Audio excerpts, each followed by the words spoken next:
proposed increase. Then you have the city council. You also have outside auditors. So there's multiple checks incorporated in the system. Okay, thank you. Mr. Archimedes, you'll be starting the second question.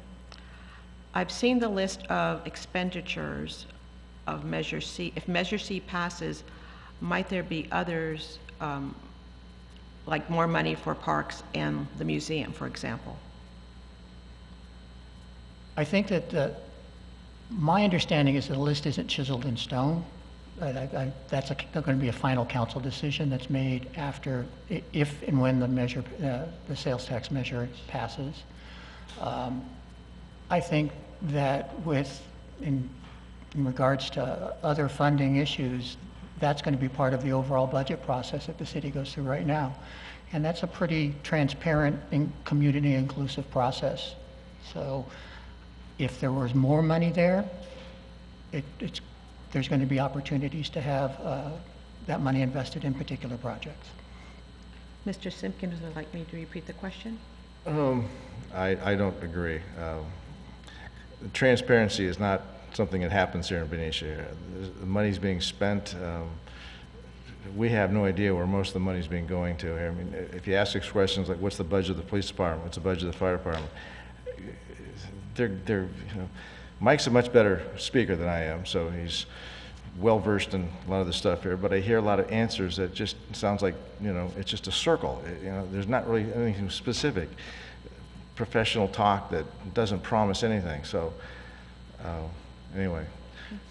Thank you. And you'll be taking the next question. Could the pay cut taken by city employees be restored?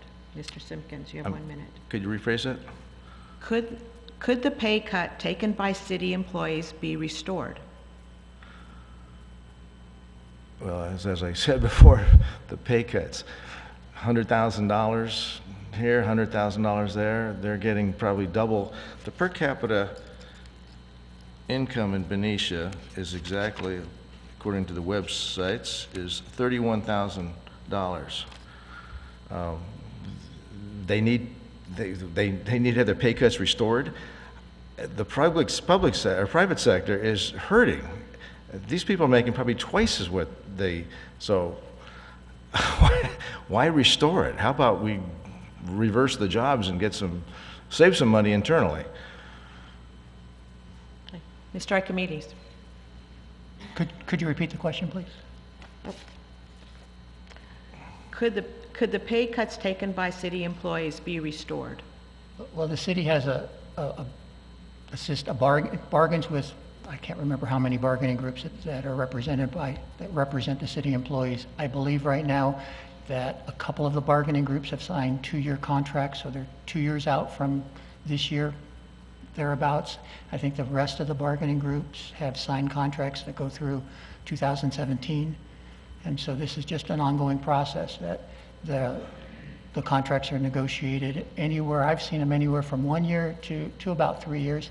I don't think we'll see 5-year contracts anymore. So yes, anything, when you sit down in a bargaining session, anything's up for grabs, at least initially. Okay. Mr. Archimedes, this is going to take the next one. Were there other revenue sources explored rather than a sales tax? Yes. The city looked at, just to give you an example, the city looked at its areas where it's receiving lease income.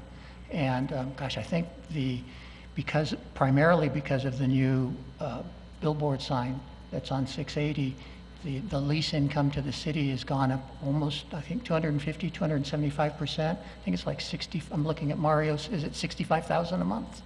Yeah, it's about 65,000 a month, a substantial increase. So to answer the question, yes, they've looked at other sources and they've been successful in generating revenue from other sources. Mr. Simpkin, were there other revenue sources explored rather than a sales tax?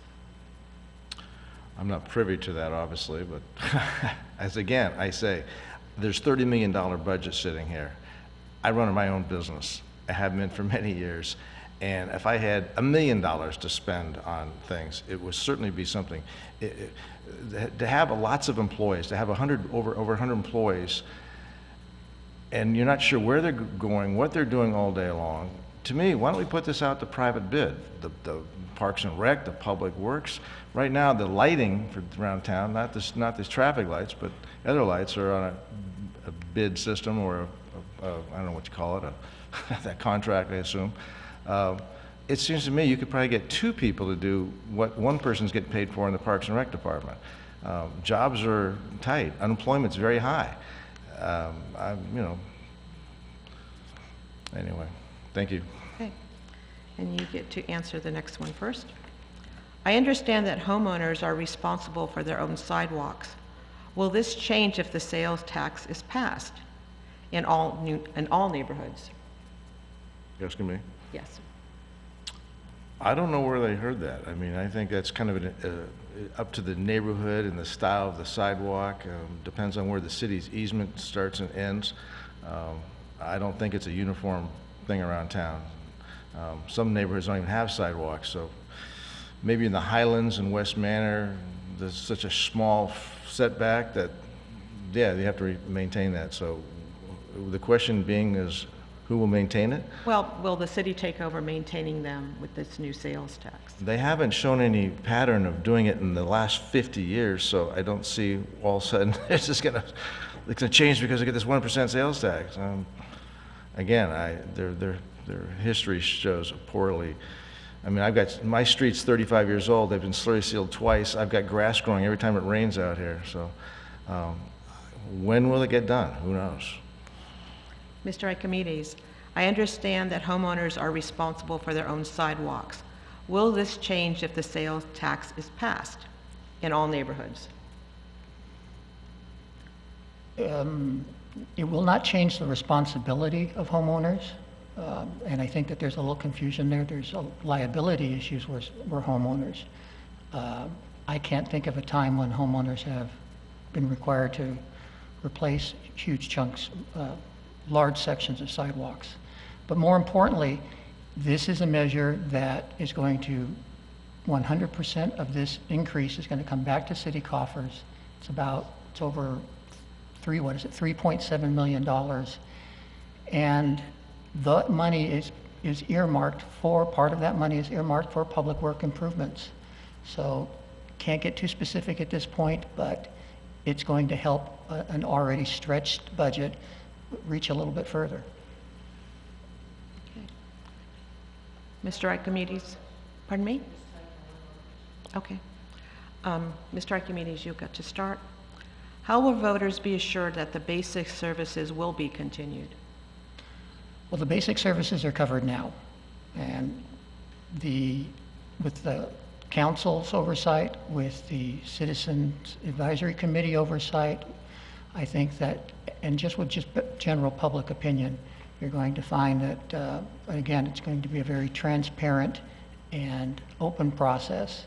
So I think if you're happy with the services you have now and satisfied with them, I can only anticipate that that will continue. Really, the issue here is that as you look at this measure, think about what you want to give up. And this isn't a scare tactic, this is just dollars talking. Do you want to give up your police response time? Do you want to give up your fire response time? Do you want to give up everything that we enjoy in this community? Because push comes to shove in July, something's got to give. If there isn't more money coming in, something else has to be cut.